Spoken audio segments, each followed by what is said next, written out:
Morning guys, আজকে একটু ভিডিওটা দিতে লেট হয়ে গেছে কারণ কাল থেকে আমার শরীরটা প্রচুর খারাপ, আপনি মুখটা দেখে বুঝতে পারছেন। আর সেই কারণে রাতে শুধুও কালকে দেরি হয়ে গেছিলো, যার কারণে ভিডিওটা আসতে একটু লেট হয়ে গেছে। ঠিক আছে, কাল থেকে শরীর খারাপ, গলা ব্যথা, জ্বর, তো তাই একটু মুখ চোখগুলো একটু ঢুকে গেছে, ভালো লাগছে না শরীরটা।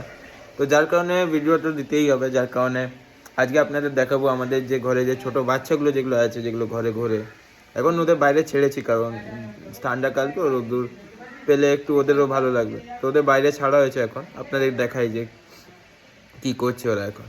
আমার মায়ের সব কাজ বাজ শেষ, এখন দাঁড়ান রোদ পুয়াচ্ছে।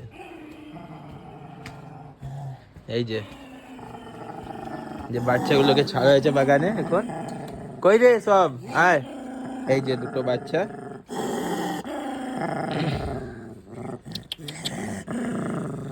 একটু রাগি আছে আর ও খুব শান্ত।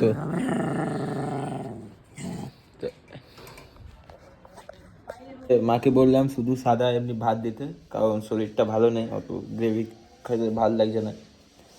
সাদা ভাত আর ডিম সেদ্ধ খাচ্ছি, আলু মাখা দিয়ে। এটাই তো জীবন। ঠিক আছে, চলো এখানেই ভিডিওটা শেষ করলাম। Good bye.